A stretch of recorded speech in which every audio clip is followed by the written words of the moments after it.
कल कलकत्ता में brigade parade पे जबरदस्त रैली हुई है। उसमें अब्बास सिद्दीकी साहब भी शिरकत किए कांग्रेस और लेफ्ट के साथ। तो इतने दिन से जो आपकी बातचीत चल रही थी अब्बास सिद्दीकी के साथ, आपको भरोसा था उन पर कि आपके साथ जाएंगे, और आज उन्होंने जो है अभी टीएमसी अपना कांग्रेस और लेफ्ट को सपोर्ट दिया है। तो आप इस पूरे माहौल में कहाँ रहते हैं सर? एमआईएम और आपका क्या स्टैंड रहेगा इसमें? एक शायर का शेर है, मैं अकेला ही चला था जानिबे मंजिल, लोग आते गए कारवां बनता गया। इस पे इसका आपके सवाल का इसका जवाब इतना ही है। और दूसरा यह है कि इस पर एक मौजू वक्त पर मैं इसका जवाब दूंगा।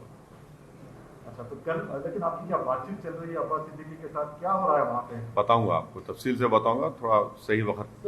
मीडिया रिपोर्ट्स ये हैं कि अब्बास सिद्दीकी जो कांग्रेस और लेफ्ट के साथ गए, कहीं ना कहीं बीजेपी को हेल्प करने करेगा ये। देखिए, मैं किसी का तर्जुमान नहीं हूं, वो काबिल लोग हैं, वो अब इस सवाल का जवाब वो दे सकते हैं। सर, मतलब आपका राय क्या है? मतलब आप क्या सोच रहे थे पहले? अब तो आपकी बातचीत चल रही थी, अभी अब्बास सिद्दीकी साहब आपको सपोर्ट कर रहे थे पहले। नहीं, तो अब तो सब आपके सामने हर चीज है, तो ये सवाल करना ये बेमाने है। आप तो देख चुके हैं सब। तो मगर जहाँ तक मुझे कुछ कहना है इस बारे में, मैं एक अप्रोप्रिएट टाइम पर से बताऊँ। Sir, prime minister Narendra Modi ने आज वैक्सीन लिया है, पहला वैक्सीन। हाँ बोलिए, हाँ बोलिए। उस पे आपका क्या कहना है? देखिए, देश में सबको कोरोना वायरस से बचने के लिए वैक्सीन लेना जरूरी है, और चाहे वो कोविशील्ड हो या कोई वैक्सीन कोवैक्सीन हो। प्रधानमंत्री ने लिया और लेकर देश को ये बताया कि सबको वैक्सीन लेना है। मेरा मोदी सरकार से एक सवाल है कि जर्मनी की सरकार ने यह कहा है कि जो कोविशील्ड है, जिसको ऑक्सफोर्ड एस्ट्राजेनेका बनाती है और जिसका इख्तियार उन्होंने यहाँ पर सीरम को दिया है, तो जर्मनी में और उनका जो पब्लिश डेटा है वैक्सीन साइट पर एस्ट्राजेनेका का, वो ये कहता है कि वो वैक्सीन 18 से 64 ईयर्स के लोगों के लिए अच्छा है। 64 के ऊपर जो लोगों के लिए उतना इफेक्टिव नहीं है। तो हम मोदी सरकार से पूछना चाहते हैं, क्या ये बात सच है कि एस्ट्राजेनेका का जो कोविशील्ड वैक्सीन है, जर्मन सरकार ये कह रही है कि 18 और 64 ईयर्स के लिए अच्छा है, उसके ऊपर के लोगों के लिए इफेक्टिव नहीं है। और आज इत्तेफाक भी यह है कि वजीर आजम ने कोवैक्सीन लिया है। मैं इस बात को मानता हूं कि सबको, देश में सबको लेना पड़ेगा, ये वैक्सीन लेना पड़ेगा, मगर सरकार से हम ये इस बात का मुतालबा करते हैं कि ज़रा इसका ये जो कन्फ्यूजन है, इस पर थोड़ा उसको, इस कन्फ्यूजन को दूर कर दें। अब वैक्सीन तो लेना है, और मैं उम्मीद करता हूं कि हर गरीब आवाम तक ये वैक्सीन सरकार उनको पहुंचाएगी। और क्योंकि आज भी लोगों की मौत हो रही है, जनता परेशान है, ख़ास तौर से भारत के 3-4 स्टेट्स में फिर से थोड़ा केसेस बढ़े हैं। इस पर मुझे इतना ही कहना। सर, बंगाल वाले थे, क्या आप जो मौजूदा अभी आप प्रयास कर रहे थे, आप बातचीत कर रहे थे, जो मौजूदा सिचुएशन हुई है उससे क्या आप थोड़ा सा डिसअपॉइंट हुए हैं? नहीं, देखिए, मैं कभी भी नाउम्मीद नहीं होता हूँ, और हमेशा मैं उम्मीद रखता हूँ अल्लाह से, और एक पॉजिटिव आउटलुक रखना चाहिए। नाउम्मीदी क्यों होना चाहिए? नाउम्मीद होने की जरूरत ही नहीं है। उम्मीद पे दुनिया कायम है, कोशिश करते रहेंगे, ऐसा कोई बात ही नहीं है। सर, मतलब देखिए, उनका स्टेटमेंट तो पब्लिक डोमेन में है। अभी उनके अंकल का भी स्टेटमेंट आया कि असद साहब को कोई जगह नहीं है वेस्ट बंगाल में बोल के।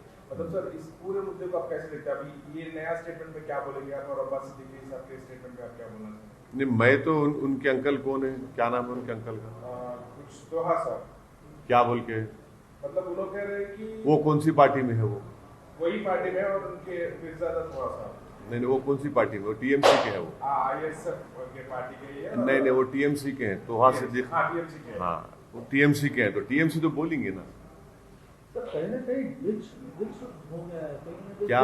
डिच कर दिए हैं वो अब्बास सिद्दीकी MIM। अरे क्या ये डिच विच का कहाँ है भाई, कोई डिच विच नहीं है, कोई बात ही नहीं है इस बारे में। सही वक्त पर बोलूंगा, तफसील बताऊंगा पूरी।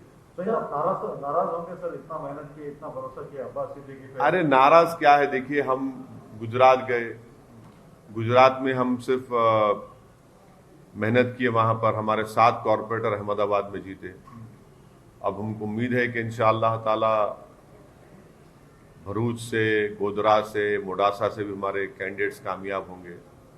हमारा काम चल रहा है, आगे बढ़ेंगे। अब आज हम मीटिंग लेने वाले हैं राजस्थान के बारे में, राजस्थान में पार्टी को इस्टेब्लिश करने का, वो भी करेंगे, बात करेंगे। उत्तर प्रदेश के चुनाव के लिए हम मेहनत कर रहे हैं। मैं 14 इस महीने में उतरौला जाऊंगा, मैं, राजभर साहब, शिवपाल साहब से मेरी बातचीत होने वाली है। तो ये हमारा काम चल रहा है, रुकने वाला काम क्या है हमारा। फिर हम गुलबर्गा में हम अपने एक असेंबली कैंडिडेट का, इलियास बागवान साहब का अनाउंसमेंट कर चुके हैं।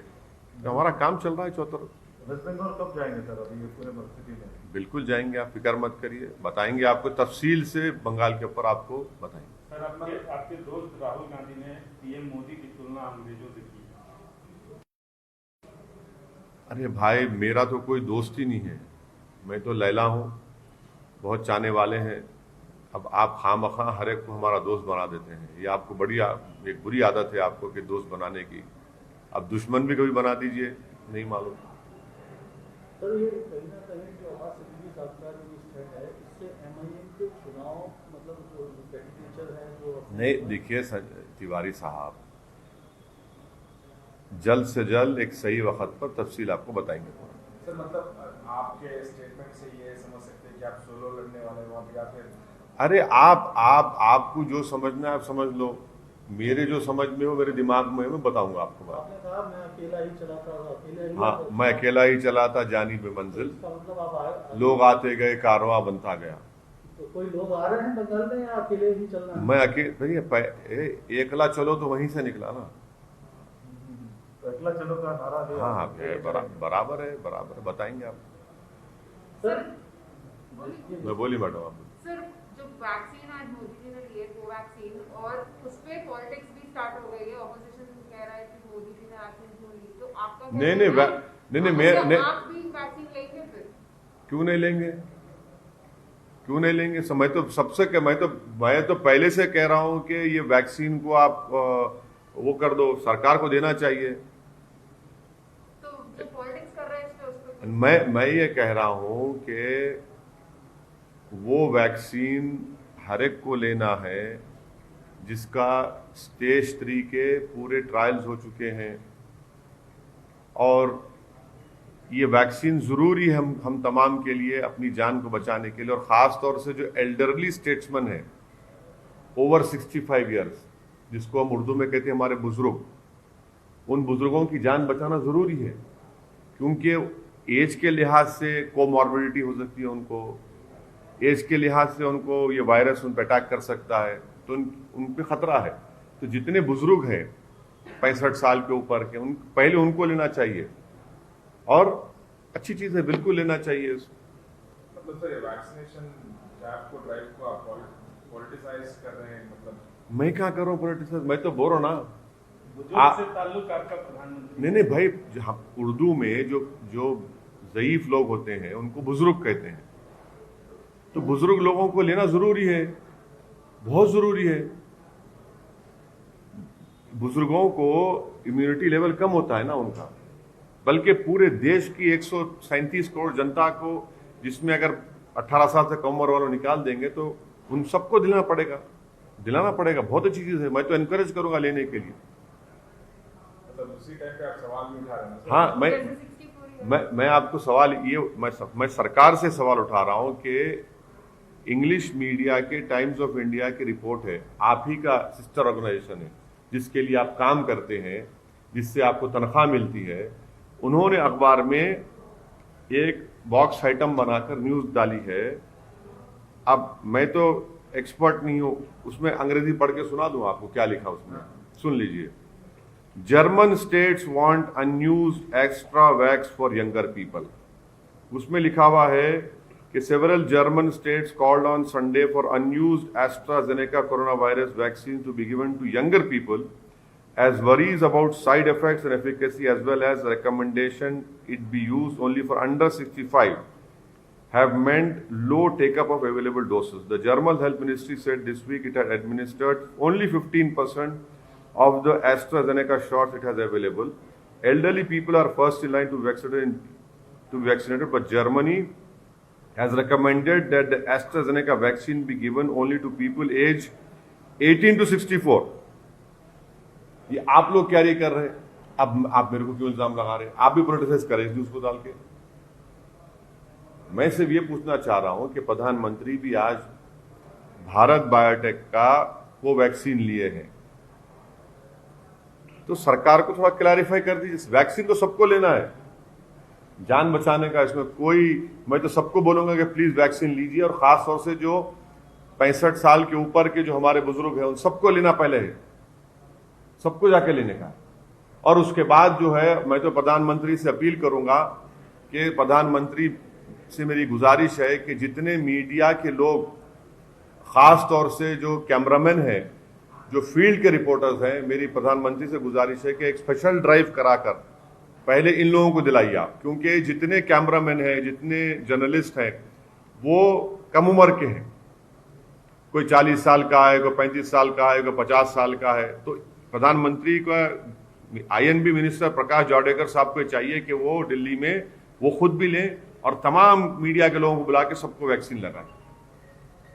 सर, जैसे अब लेफ्ट कांग्रेस के साथ अब्बास सिद्दीकी चले गए, क्या ममता के साथ कोई संभावना अभी भी ऐसी गुंजाइश आप समझते हैं कि बन सकती है? क्या इस दिशा में भी कोई काम करने के लिए चल रहा है या फिर चल सकता है? ऐसा लगता है तिवारी साहब आप टीएमसी के लोगों से टच में हैं। चलिए sir, okay, thank you. Tamil Nadu में अमित शाह कल गए थे, पांडिचेरी भी गए थे, तो क्या एआईएमआईएम किस तरह से वहां पे? तमिलनाडु में हम बराबर इलेक्शन लड़ेंगे। 5 साल पहले भी हम इलेक्शन लड़े थे, और वानियमबाड़ी से और एक 2-3 जगह से हम मुकाबला किए थे। वानियमबाड़ी में तमिलनाडु में हमारा यूनिट काम कर रहा है। इंशाल्लाह डेफिनेटली तमिलनाडु में हम इलेक्शन लड़ेंगे। हमारे लोग वहां पर काम भी कर रहे हैं, इलेक्शन लड़ेंगे तमिलनाडु में। आप भी जाएंगे क्या? हाँ, क्यों नहीं जाएंगे, अरे बराबर जाएंगे। बंगाल में कितनी सीटों पर चुनाव है? बोलिए, आपको बताओ ना तिवारी साहब, में आपसे कंसल्ट कर लेंगे, क्योंकि आप ऑफर लाए हैं टीएमसी से, बात कर लेंगे। आपकी स्ट्रैटेजी क्या रहेगी हाँ? बंगाल में? हाँ, कल का तो पार्टी फॉर्मेशन डे है, और इंशाल्लाह आप लोग तशरीफ लाइए। और हमारी पार्टी अपना एक सियासी सफ़र, जिसका आगाज़ 1957 में मरहूम फ़ख्र मिल्लत अलैहिर्रहमा और उनके साथियों ने किया था, आज अल्हम्दुलिल्लाह मजलिस एक ताकतवर मौक़िफ़ रखती है। और जो हमारे बुज़ुर्गों ने जो कुर्बानियाँ दी, जो खून पसीना बहाया, जेल की सोबतें और मसाइब और मुश्किलात का सामना किया, आज उन्हीं की कुर्बानी और मेहनत की वजह से आज मजलिस इस मुकाम को पहुंची है। तो यकीनन हम उन तमाम हमारे मरहूम क़ायदीन को, हमारे जो ज़िम्मेदारान जो आज इस दुनिया में नहीं, उन सबको खराज अक़ीदत पेश करेंगे, उनको याद करेंगे, ताकि उन तमाम लोगों की मेहनत, कुर्बानी और उनके जो उम्मीदें थी, हम उसको पूरा कर सकें। और उसका तरीक़ा एक ही है कि हम लोग और ज़्यादा मेहनत करें, इखलास पैदा करें, और मजलिस के पैगाम को आवाम तक लेकर जाएं, और ख़ास तौर से गरीब आवाम के दरमियान में रहकर उनके इंसाफ का, उनके हुकूक़ का मुतालबा करें और उस पर अमल भी करें। तो कल इंशाअल्लाह ताला दारुसलाम में सुबह 10:30 बजे पहले परचम कशाई होगी और परचम कशाई के बाद एक जलसा होगा। और हमारी पार्टी के लिए कल का दिन 2 मार्च एक बड़ा अहम और तारीख़ी दिन है और हम तमाम मजलिस के ज़िम्मेदारों के लिए एक फ़ख्र का दिन भी है। और यकीनन तमाम मजलिस के ज़िम्मेदारान मुहिबान मजलिस कल दारुसलाम में जमा होंगे और हम अपने जमात के पैगाम को और जमात की मेहनत और जस्तजू का जिक्र भी करेंगे। सर, एक आखिरी सवाल, वेस्ट बंगाल पे आपकी स्ट्रैटेजी क्या रहेगी? वेस्ट बंगाल पे आपकी स्ट्रैटेजी क्या रहेगी? बोल दिया ना मैडम, सब बताएंगे आपको टाइम। अभी इस पर कोई बातचीत नहीं हुई कुरैशी साहब, इस पर कोई बातचीत नहीं। पार्टी में हमको बैठ के बात करना है, एक लाएअमल तय करके आपको बताएंगे।